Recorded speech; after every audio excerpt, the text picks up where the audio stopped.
안녕하세요. 오늘도 부동산 경매는 맑음입니다. 여러분 요즘 날씨가 너무 좋은데 벚꽃 구경 잘 하셨나요?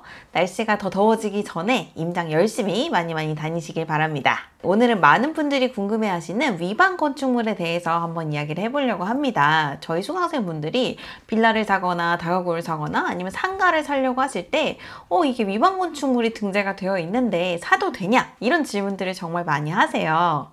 위반 건축물은 불법이라고 하지만 사실 굉장히 흔한 사례예요. 어디서든지 되게 쉽게 찾아볼 수가 있거든요. 그런데 그 위험성이나 투자에 어떤 영향이 있는지에 대해서 모르시는 분들이 상당히 많습니다. 그래서 누가 봐도 이건 위반 건축물인데 이걸 모르고 샀다가 나중에 크게 손해를 보시는 경우들이 상당히 많이 있어요.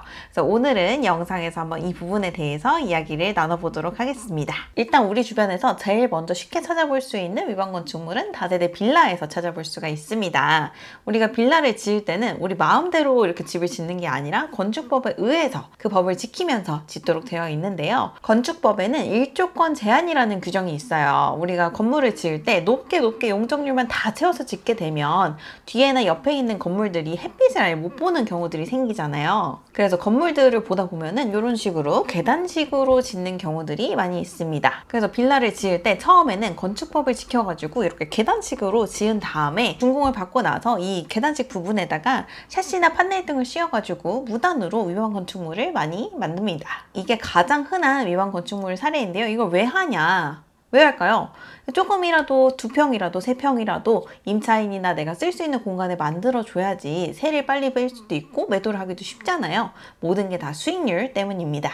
그래서 우리가 빌라 임장을 하러 갔을 때 외부에서 건물을 보면은 1, 2, 3층이랑 4층, 5층, 탑층에 있는 외벽의 재질들이 조금 다른 경우들을 많이 볼 수가 있습니다. 이런 부분이 우리가 보인다면 우리가 육안으로도 쉽게 저기가 위반이겠구나 라고 짐작을 할 수가 있는데요. 가끔은 이런 경우도 있어요. 그 밖에 재질을 판넬이나 아니면 샤시를 대는 게 아니라 진짜 콘크리트로 그냥 통 건물로 짓는 거예요. 그래서 이런 경우에는 우리가 육안으로 봤을 때 저기가 위반인가? 이런 부분을 파악하기가 사실 어렵습니다. 또 많은 분들이 좋아하시는 다가구 주택이나 근린주택 같은 경우에도 실제로 건축물 대장상 허가는 뭐 4개의 주택으로 받았는데 실제로 방을 다 쪼개기 해서 막 17개 이런 식으로 늘리는 경우도 있습니다. 이런 경우를 어떻게 하면은 우리가 좀 사전에 알고 예방을 할 수가 있을까요? 사전에 우리가 건축물 대장과 평면도를 정확하게 떼어서 현장과 비교를 해봐야 됩니다. 만약에 일반 매매를 하는 경우라면 공인중개사를 통해서 이런 부분들이 있는지 없는지 사전에 확인해달라고 얘기를 할 수가 있겠죠. 여기서 이런 질문 하실 수가 있어요. 위반 건축물이 이렇게 흔하다는데 왜 있으면 안 되나요? 이런 질문을 하시는 분들이 있으신데요. 위반 건축물은 어쨌든 법을 지키지 않은 부분이기 때문에 우리한테 벌금이 부과가 됩니다. 이행 강제금이 부과가 되는데요. 그러면 우리 수익률이 떨어지게 되겠죠. 추가적으로 나가는 돈이 생기니까. 그럼 이 벌금을 언제까지 얼마나 내야 되냐? 원상 복구를 할 때까지 계속해서 무제한으로 내야 됩니다. 아니 나는 이거 살 때 몰랐어요. 위반인지 몰랐어요. 아무도 나한테 안 알려줬어요. 억울해요. 이거는 전 소유자가 설치한 건데 왜 내가 벌금을 내야 되죠? 라고 해도 어쩔 수가 없습니다. 현재 소유자한테 부과가 되는 부분이라는 거 꼭 기억해 주시면 좋을 것 같고요. 자, 그래서 건축물 대장에 만약에 위반 건축물이 등재가 되면 이렇게 노란색으로 상단에 위반 건축물이라고 찍히게 됩니다. 이게 가지는 의미는요. 첫 번째로 말씀드린 것처럼 이행강제금을 납부해야 된다. 두 번째로는 전세자금 대출이 안 나옵니다. 만약에 내가 샀을 때 이 건물이 위반 건축물이 등재가 되어 있지 않아가지고 세입자가 전세자금 대출을 받아서 들어왔었어요. 그럼 이 사람이 나갈 때 우리는 대부분 후속 세입자를 구해서 전세 보증금을 돌려줘야 되잖아요. 근데 후속 세입자가 위반 건축물이기 때문에 전세 자금 대출이 나오지 않으면 그 나머지 전세 금액만큼의 돈을 내 돈으로 메꿔줘야 된다는 얘기입니다. 그럼 추가적인 투입비용이 더 들어가기 때문에 수익률이 떨어질 수밖에 없어요. 그러다 보니까 매도를 하려고 해도 이거 위반 건축물이네? 그럼 전세자금 대출 안 나오네? 내 돈 많이 들어가네? 하기 때문에 매수를 하려고 하는 사람들도 많이 없습니다. 애물단지가 될 수가 있다는 이야기죠. 그러면 이거 좀 억울한 거 아니냐, 아무리 뭐 불법이라고 하지만 이렇게까지 탈출구가 없으면 좀 곤란하지 않나요? 이런 얘기를 하실 수도 있는데, 예전에 한 2014년쯤에 양성화하는 정책이 시행이 됐었습니다. 그래서 최근에 위반 건축물을 가지고 계신 분들이 한 번 정도 더 하지 않을까, 양성화를, 이런 얘기를 많이 하셨는데, 저는 현실적으로 그건 좀 어렵다라고 생각을 합니다. 여러분들 기억하시겠지만 이태원 참사 기억나시죠? 그때 이태원 참사가 일어났던 원인 중에 하나가 위반 건축물이었습니다. 상업시설 옆에 붙어있는 위반 건축물이 도로를 좁게 만들어서, 골목을 좁게 만들어서 사람들의 통행을 많이 방해를 했다. 이것 때문에 참사가 더 커졌다라는 얘기가 있었죠. 그래서 그 참사 이후로 지자체에서 정부의 지시로 그 동네에 있는, 지역에 있는 위반 건축물들을 일제히 전수조사를 했던 사례가 있었습니다. 정부 차원에서 단속이나 관리를 강화한 부분이기 때문에 이걸 양성화해줄 가능성은 굉장히 낮다라는 게 저의 생각입니다. 그러면 위반 건축물이라고 되어 있는 건물들은 절대 투자하면 안 되겠네요? 이렇게 얘기를 하시는 분들이 있으실 텐데요.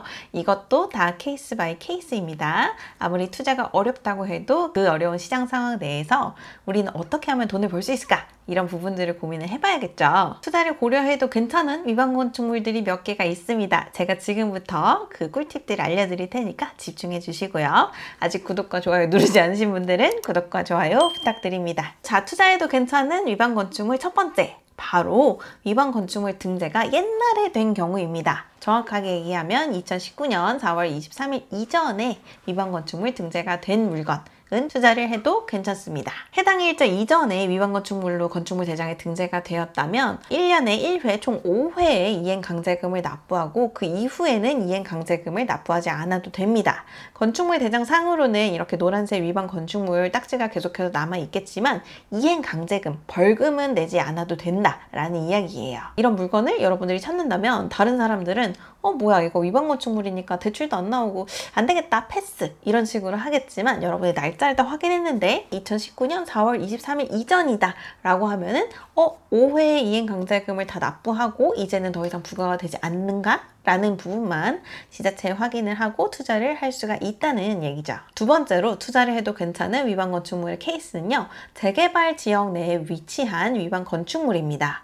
재개발 구역, 재개발 정비구역 내에 위치한 건물이다 라는 얘기는요, 언젠가 이 건물이 멸실이 된 후에 새로 아파트로 태어날 것이다 라는 얘기죠. 만약에 재개발에서도 관리가 꽤 많이 진행된 단계, 예를 들어서 사업시행인가나 관리처분인가 단계라고 한다면 여러분들이 이 위반 건축물을 사서 이게 멸실되기까지 기간 동안 납부해야 하는 이행 강제금을 계산을 해보시고요. 수익률을 따져보고 내가 얻는 이익이 더 크다면 투자를 해도 됩니다. 그런데 재개발이나 모아타운이나 신통기획이나 요즘 서울, 경기 수도권에서 정비 사업을 안 하는 데가 없어요. 그렇기 때문에 여기 정비구역이지, 여기 재개발 진행하지 라고 생각하고 행복회로만 돌려서 투자를 하시면 안 되고요.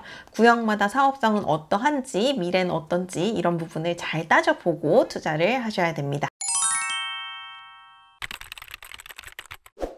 자, 세 번째로 투자를 해도 괜찮은 위반 건축물은요, 위반 건축물은 위반 건축물인데 그 위반이 아주 경미한 경우예요. 예를 들어서 옥탑에다가 3제곱미터의 판넬조로 추가적인 구조물을 설치를 했다.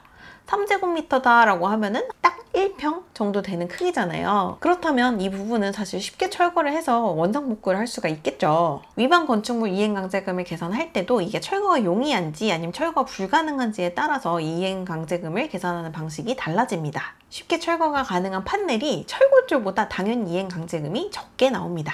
그러니까 내가 상태를 확인해보고 이 정도의 위반 건축물이면 내가 쉽게 철거를 할 수 있겠다 라고 판단이 된다면 매수를 해도 됩니다.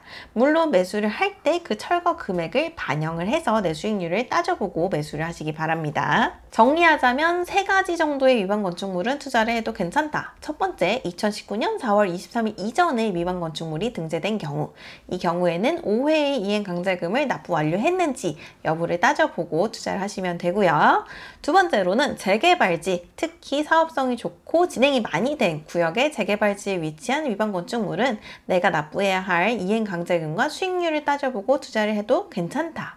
세 번째로 위반 건축물은 위반 건축물인데 내가 이거를 철거하기까지 아주 경미한 정도이다 라고 판단이 된다면 철거 비용을 매수 비용에 반영을 해서 사셔도 괜찮다.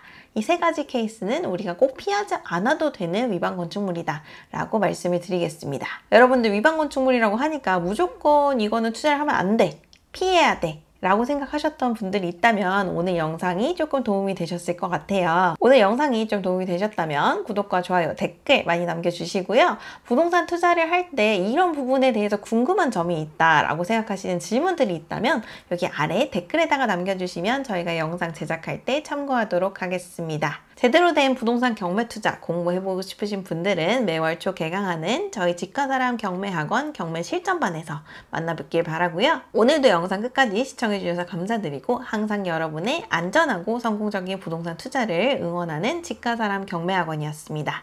감사합니다.